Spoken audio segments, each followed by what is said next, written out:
오늘 우리에게 주시는 하나님의 말씀은 레위기 19장 1절에서 4절 말씀입니다. 구약 175쪽 되겠습니다. 저와 함께 1절에서 4절 한 목소리로 같이 읽겠습니다. 시작. 여호와께서 모세에게 말씀하여 이르시되 너는 이스라엘 자손의 온 회중에게 말하여 이르라. 너희는 거룩하라. 이는 나 여호와 너희 하나님이 거룩함이니라. 너희 각 사람은 부모를 경외하고 나의 안식일을 지키라. 나는 너희의 하나님 여호와이니라. 너희는 헛된 것들에게로 향하지 말며 너희를 위하여 신상을 부어 만들지 말라. 나는 너희의 하나님 여호와이니라. 아멘. 네, 호우주의보를 뚫고 기도의 자리로 오신 여러분 환영하고 축복하고 사랑합니다. 네, 제가 2001년에 있었던 한 어린 아이들을 대상으로 한 실험을 소개해 드리려고 합니다. 이 실험은 기독교 교육과에서는 좀 유명한 실험입니다. 종교교육과랑 그리고 심리학자들이 모여서 실험을 했는데요. 대상은 3살에서 5살, 그러니까 저희 부서와 유아부 정도로 이렇게 같이 엮인 친구들에게 질문을 했다고 합니다. 뭐냐 하면 유명한 과자 상자, 크래커 상자를 딱 보여주면서 이 안에 뭐가 들어있지? 이렇게 물어봤다고 합니다. 그러면 3살에서 5살이니까 말을 잘하니까 뭐라고 말을 했을까요? 과자가 들어있습니다. 이렇게 말을 했어요. 그런데 그 실험자가 과자 상자를 딱 열어서 보여주니까 그 안에는 돌들이 들어있었답니다. 그러니까 그렇게 딱 닫고 나서 아이들에게 물었다고 합니다. 얘들아, 이 상자 안에 무엇이 들어있는지 너희 부모님은 아실까? 이렇게 물어봤다고 합니다. 어떻게 대답했을까요?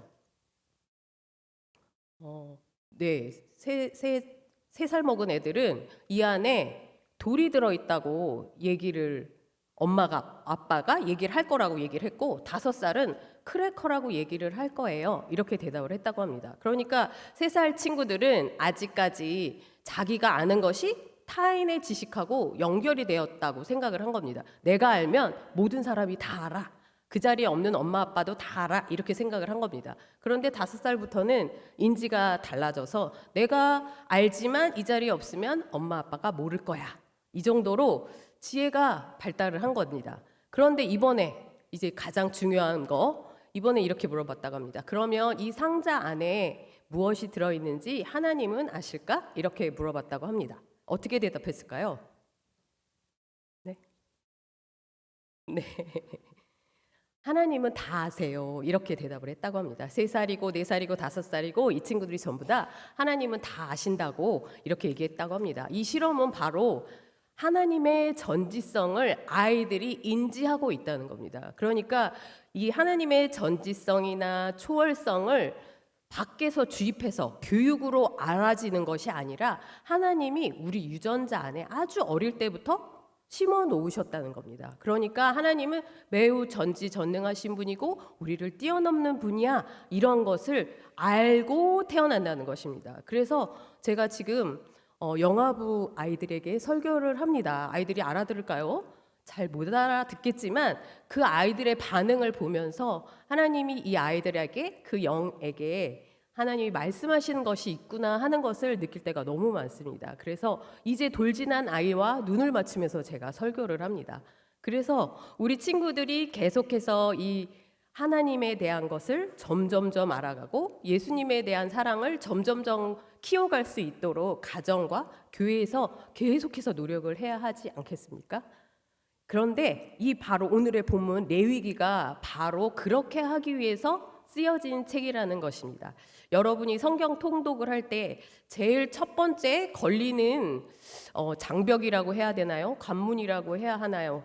그것이 레위기라고들 많이 말씀을 하시죠. 통독 처음 하시면 레위기에서 한번 덜컹, 이게 뭐야, 뭐를 이렇게 많이 죽이고 많이 깨끗하게 하라는 거야 하면서 한번 통독을 계속해야 할지, 아니면 여기서 접어야 할지 이런 고민을 한번 한다고 합니다. 그리고 계속해서 여호수아, 역대기 뭐 이런 경험을 하면서 통독을 하고 나면 두 번째 통독할 때는 어떤가요? 어려웠던 책을 한 번 더 파볼까 하는 생각들도 가지지 않습니까? 그래서 오늘의 이 레위기 책을 한번 보면은 하나님께서 이스라엘 백성들 안에 이스라엘 백성을 하나님의 선민으로 선택한 후에 어떻게 살아야 하는지를 하나하나 알려주신 책이라는 것을 알 수가 있습니다. 이집트에서 노예로만 살던 이스라엘 백성들을 하나님께서 전적인 은혜로 구출을 하셔서 이스라엘 백성들이 이제 광야로 나왔습니다. 그리고 시내산에서 하나님께서 율법을 베푸시면서 이 레위기 말씀을 주셨는데요. 하나님께서 이 이스라엘 백성들을 볼 때 이들이 정말 온전히 하나님과 동행하면서 합하여 갈 수 있는 상태였을까요?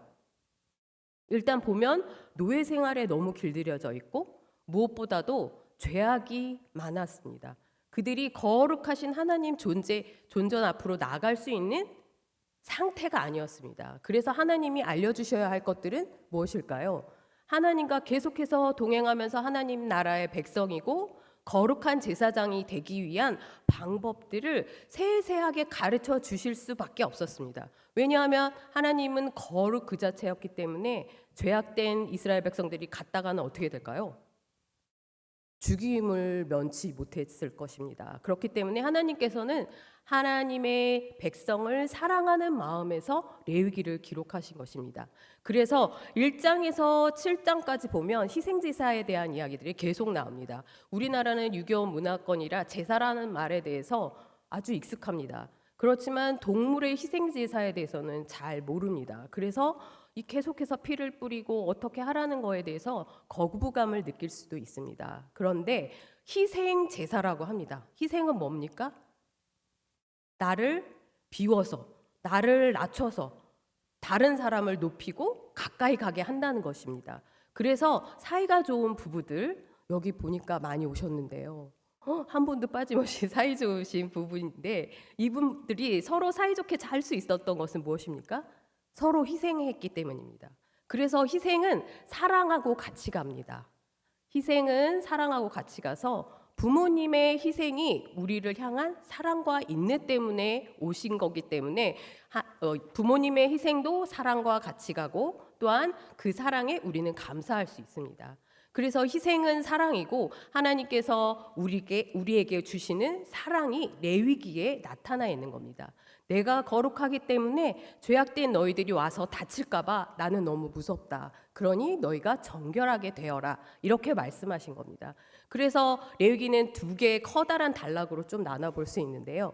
1장에서 16장까지는 하나님 앞에 나아가는 제사와 정결법에 대해서 기록되어 있습니다. 그리고 나머지 17장에서부터 27장, 사실은 정확하게 말하면 25장까지는 일상생활에서 하나님의 백성이 어떻게 거룩을 이루며 사는지에 대해서 기록되어 있습니다. 그러니까 이 두 축을 보면 어떤 말씀이 기억이 납니까? 예수님께서 마태복음 22장에서 어떻게 커다란 가장 큰 계명 두 가지를 말씀하셨던 게 기억이 나지 않으십니까? 첫 번째 된 크고 큰 계명은 무엇이라고 했습니까? 하나님을 내 온 마음과 뜻과 정성을 다해서 사랑하라. 두 번째는 내 이웃을 내 몸과 같이 사랑하라입니다. 이 내 이웃을 내 몸같이 사랑하라는 말씀이 바로 레위기 19장 34절의 말씀을 그대로 인용한 것입니다. 그러니까 예수님께서는 이스라엘 백성들이 이웃과 살면서 하나님의 백성으로서 어떻게 거룩을 이루어 가야 하는지를 소상하게 기록해서 알려주신 것이라는 그런 말씀입니다. 레위기의 히브리어 이름은 바이크라라고 합니다. 모세 오경, 창출, 레민신 이 다섯 개의 오경은 다 첫 줄을 따서 히브리어 이름을 지었습니다. 우리는 창세기, 출애굽기 이렇게 말하지만 그래서 레위기는 바이크라라고 하는데 이 말이 그가 부르셨다는 뜻입니다. 그가 부르셨다는 것은 이리 와 길라야 이리 와 이렇게 불러서 뭘 하려고 하시는 걸까요? 여기는 모세를 회막으로 부르셨다는 거거든요. 모세를 통해서 이스라엘 회중을 부르시고 바로 거룩의 소명으로 부르신 겁니다. 부르심을 우리가 소명이라고도 하지 않습니까? 하나님께서는 레위기를 통해서 모세를 통해 이스라엘 백성 회중 전체를 거룩의 부르심으로 부르신 것입니다. 그러니까 우리가 어떻게 하나님 앞에 나아가야 되고 어떻게 이웃을 대해야 되는지를 하나님의 거룩하신 성품을 통해서 알아가라 이렇게 이야기하신 것입니다. 오늘 본문 19장 2절 말씀을 한번 같이 읽겠습니다. 같이 읽겠습니다. 시작. 너는 이스라엘 자손의 온 회중에게 말하여 이르라. 너희는 거룩하라. 이는 나 여호와 너희 하나님이 거룩함이니라. 이렇게 말씀을 하셨습니다. 여기에 보시면 거룩으로 부르셨다는 말에 딱 절정이 19장인 것을 알 수 있습니다. 레위기 전체가 거룩함으로 부르셨지만 그 절정은 19장인데 특히 2절 말씀입니다. 여기에 보면 너희는 거룩하라고 먼저 말씀을 하십니다. 여기서 거룩하라 이 말씀은 동사로 쓰였습니다. 우리나라 말의 거룩은 제가 오늘 이 설교를 준비하다 처음 알았는데요. 거룩이 명사인 줄 알았는데 거룩이 형용사였습니다. 형용사는 어떠한 사물의 상태를 나타내는 건데 히브리어에는 거룩이 동사, 명사가 있다는 겁니다. 그래서 여기서 너희는 거룩하라는 것은 동사로 쓰여졌습니다. 그러니까 어떡합니까? 하나님 앞에 거룩하기 위해서 능동적으로 계속해서 움직이고 노력해야 한다는 것입니다. 그런데 뒤에 보시면 여호와 너희 하나님이 거룩함이니라 할 때 이 거룩은 바로 명사로 쓰였습니다. 왜 명사로 쓰였을까요? 하나님 자체가 거룩이시기 때문에. 그러니까 거룩을 배우기 위해서는 누구에게 나가야 된다고요? 하나님께 나가야 되고 하나님을 닮지 않으면 우리는 거룩의 개념도 모르고 거룩할 수가 없다는 겁니다. 이렇게 19장 2절 말씀을 통해서 거룩에 대해서 이야기를 합니다. 우리는 능동적으로 하나님을 닮아가면서 노력해서 거룩을 이루어야 된다. 왜냐하면 하나님 자체가 거룩이시기 때문에 하나님의 성품을 배워야 된다. 이렇게 말씀을 하고 있습니다. 히브리어의 거룩은 여러분들이 잘 알 겁니다. 무엇이죠? 네, 카다시라는 동사로 쓰이기도 하고 카도시라고도 씁니다. 명사라고도 두 가지를 씁니다. 그런데 이 뜻이 무엇이죠? 네, 구별하다는 뜻입니다. 구별하다. 내가 구별해서 내가 이거랑 다르네 이렇게 구별하는 게 아니라 구별되어지는 것입니다. 구별되다. 그러면 우리는 뭐와 구별돼? 이스라엘 백성은 무엇과 구별되라는 말씀입니까? 이스라엘 백성들을 선민으로 택하였지 않습니까? 맞습니다. 이방 민족들하고 완전히 구별되게 살아라 이 말씀입니다. 하나님께서 이스라엘 백성을 선민으로 택하신 이유는 무엇일까요? 이스라엘 백성들이 너무 사랑스럽고 아름다워서 택했을까요? 그냥 모델로 이스라엘 백성을 딱 택한 겁니다. 왜냐하면 하나님의 임재와 하나님의 사랑과 성품을 세상 가운데 드러내기 위한 한 민족이 필요했기 때문에 이스라엘 민족을 딱 들어서 선택하신 겁니다.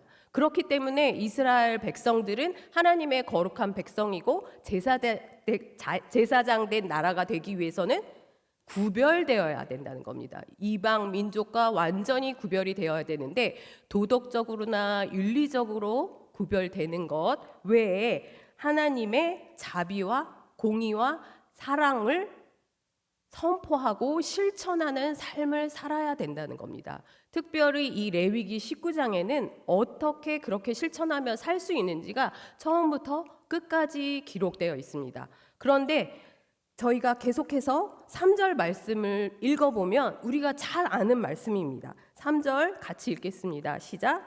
너희 각 사람은 부모를 경외하고 나의 안식일을 지키라. 나는 너희의 하나님 여호와이니라. 이 말씀은 어디서 많이 본 말씀 아닙니까? 네, 십계명 말씀입니다. 하나님께서는 십계명을 모든 율법의 중심에 두셨고 이 레위기에서 다시 한번 하나님의 거룩을 일상에서 회복하기 위해서는 십계명 말씀을 지켜내야 한다. 이렇게 말씀하고 있습니다. 여기에 보면 우리가 출애굽기에 나오는 십계명과 다르게 부모를 경외하라고 이렇게 말하고 있습니다. 저희 출애굽기에 나오는 부모를 어떻게 하라고 하죠? 공경하라 이렇게 나오는데 여기에는 경외하라고 이렇게 말합니다. 경외하라 이 단어는 사실은 하나님하고 이렇게 같이 짝지어서 나올 수 있는 동사인데 여기에서 쓰인 이유는 무엇일까요? 부모님의 권위는 하나님께서 주어진다는 겁니다. 하나님께서 이 부모를 통해서 하나님의 권위를 이렇게 흘러 넘치게 하신다는 겁니다. 그렇기 때문에 눈에 보이는 부모를 잘 공경하고 그 부모님의 권위에 순종하지 않은 사람이 하나님, 눈에 보이지 않는 하나님을 순종하고 따를 수 없다는 것입니다. 그래서 하나님께서는 부모님을 경외하는 일을 하라고 이렇게 이야기를 하고 있습니다.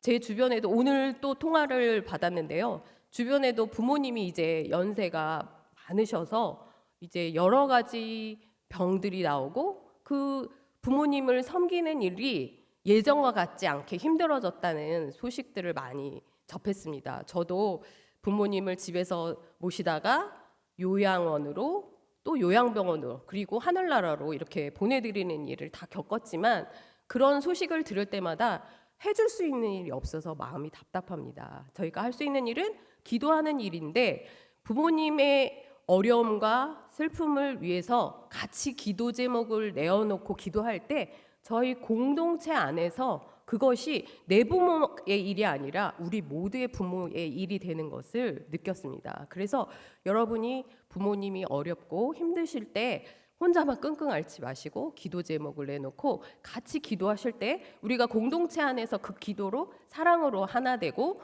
또한 저희가 중보기도의 힘을 얻는 것 같습니다. 이렇게 부모님을 경외하라는 말씀과 붙여서 무슨 말씀이 나옵니까? 안식일을 지키라고 이렇게 말씀하고 계십니다. 우리가 안식일은 창세기에 어떻게 말씀하고 계십니까? 창세기에서 날에 대해서 유일하게 복되다고 이렇게 말씀하셨습니다. 그래서 그 안식일을 하나님과 같이 쉼을 얻으면서 새롭게 창조하신 하나님을 찬양하게 했습니다. 저희 그리스도인들은 이제 주일을 섬기면서 예수 그리스도의 부활과 또한 새 창조에 대해서 기대하며 소망을 갖지만 이 안식일과 주일의 똑같은 목적은 무엇입니까? 쉼을 누리고 거룩한 공예배를 드리는 것입니다. 그리고 거룩한 삶을 갖는 것입니다. 이렇게 하나님께서 안식일을 지키라고 하시는 이유는 바로 우리에게 주어진 세월과 시간을 하루 정도 떼어서 온전히 하나님을 만나라는 것입니다. 우리에게 주어진 세월이 또한 시간이 나의 것 같을 때가 많습니다. 특히 젊을 때는 내 시간이지 뭐 이러고 사는데 제가 또 나이가 들다 보면 죄송합니다. 나이 얘기서 나이가 들다 보니까 이렇게 막 살아왔던 세월도 하나님께서 다 보고 계셨고 다 계수하셨는데 왜 막 살았을까 이런 생각이 듭니다. 그것처럼 안식일을 지킬 때마다 시간의 주인 세월의 주인, 나의 생명의 주인은 하나님인 것을 기억하라고. 그리고 우선순위를 예배에 두고 하나님을 바라보고 초점 맞추는데 중심에 두라고 하나님께서 안식일을 지키라고 특별히 말씀하셨던 것을 알 수가 있습니다. 이어서 4절 말씀 함께 읽겠습니다. 시작. 너희는 헛된 것들에게로 향하지 말며 너희를 위하여 신상들을 부어 만들지 말라. 나는 너희의 하나님 여호와이니라. 네, 우상 숭배하지 말라고 말씀하고 계십니다. 이스라엘 백성들은 눈에 보이지 않는 하나님, 임재를 잘 느낄 수 없었던 하나님에 대해서 눈에 보이는 우상들을 열심히 만들어서 섬기려고 했습니다. 그러나 우리는 우상을 직접 만들어서 섬기지는 않지만 우리 마음 가운데 어느 순간 하나님보다 더 귀중하게 여기는 것들이 들어올 때가 있습니다. 어쩔 때는 부모님, 어쩔 때는 자녀들, 어쩔 때는 나의 능력, 나의 명성 이런 것도 들어올 때가 있고 요즘은 인스타나 유튜브가 나의 시간과 나의 마음을 모두 빼앗아 가는 중심에 있지 않은가 한번 돌아봐야 할 것 같습니다. 나의 마음을 빼앗는 가장 중요한 것이 하나님이 아닌지를 돌아보라고 하나님께서 이렇게 이야기하고 계신 것입니다. 거룩은 바로 방향성이고 시선입니다. 처음에 말씀드린 것처럼 우리는 거룩하신 하나님을 닮아가야 합니다. 그리고 닮아가기 위해서 이 레위기 말씀을 주셨고 하나님께서 예수 그리스도를 우리에게 보내주신 것입니다. 예수님을 통하여서 예수님을 닮아가는 삶을 우리가 하루하루 살아가고 있는 것입니다. 우리가 가족은 좀 닮았다는 이야기를 많이 하지 않습니까? 제가 아빠랑 판박이 국화빵이었는데 요즘은 엄마 닮았다는 소리를 많이 듣습니다. 지나고 보니까 가족들은 점점 닮는 것 같습니다. 뭐 생물학적으로 따져보니까 같은 음식을 먹고 같이 웃고 울었기 때문이라고 이렇게 얘기하기도 하지만 서로 바라보고 같이 살고 동행하기 때문에 시선을 맞추고 있기 때문에 닮아가는 것 같습니다. 그래서 우리도 하나님을 닮아가기 위해서는 어떻게 해야 합니까? 하나님을 바라보고 예수님께 초점을 맞추고 살아가야겠습니다. 그래서 로마서 12장 1절 말씀을 제가 읽어드리겠습니다. 여러분이 너무나 잘 아는 말씀인데요. 그러므로 형제들아 너희 몸을 하나님이 기뻐하시는 거룩한 산 제사로 드리라. 이는 너희가 드릴 영적 예배이니라. 이렇게 말씀하고 계십니다. 우리 자신을 살아있는 산 제사로 하나님께 드리라. 이것은 일상에서 우리의 거룩을 회복해라는 말씀인 것 같습니다. 우리가 일상 가운데서 부모님을 대하는 태도나 말투 또는 시간을 사용하는 방식 그리고 우상을 멀리하고 하나님을 사랑하는 마음에서 우리가 가장 귀중하게 여기는 것은 하나님이라는 고백을 통해서 우리가 일상의 거룩을 회복할 수 있는 것입니다. 그래서 우리를 통해서 하나님의 임재와 하나님의 거룩과 사랑이 세상에 온전히 드러났으면 좋겠습니다. 그렇게 되기를 소망합니다. 네, 주신 말씀을 가지고 우리 함께 기도하겠습니다. 예수님의 성품을 닮아가는 일상 속의 거룩함을 회복하도록 기도했으면 좋겠습니다. 네, 같이 통성으로 기도하겠습니다. 사랑이 많으신 하나님 감사합니다. 우리가 거룩하신 하나님을 닮아 거룩함을 회복하기를 원합니다. 하나님을 닮아서 하나님을 시선을 두고 하나님 앞으로 나아갈 때 저희들의 무너진 영역 가운데 오셔서 성령이 거룩함을 회복시켜 주시옵소서. 특별히 일상생활 가운데에서 저희들이 하나님을 향하여서 노력하며 닮아갈 수 있도록 인도하여 주시고 하나님을 사랑하는 마음이 더욱 커져갈 수 있도록 인도하여 주시옵소서. 하나님 오셔서 역사하여 주시옵소서. 하나님의 능력 가운데 그 거룩함을 드러낼 수 있는 저희들이 되게 도와주시옵고 일상으로 회복될 수 있게 함께하여 주시옵소서. 하나님 감사합니다. 주님 사랑하시는 신당 중앙교회 귀한 공동체와 함께 하나님의 거룩함을 나누었습니다. 하나님 거룩하신 주님 존재 앞에 저희들이 나아갈 때 저희들이 거룩함을 회복하기를 원합니다. 하나님 작은 것부터 회복할 수 있도록 하나님 닮아갈 수 있도록 도와주시고 예수 그리스도를 시선 맞추어 날마다 보면서 예수 그리스도의 거룩함을 닮아가는 저희들이 되게 하여 주시어서 하나님 나라의 거룩한 백성 제사장 나라가 될 수 있도록 이 세상에 온전히 주님의 밝음을 드러내는 저희들이 될 수 있도록 함께하여 주옵소서. 예수님 이름으로 감사하며 기도합니다. 아멘.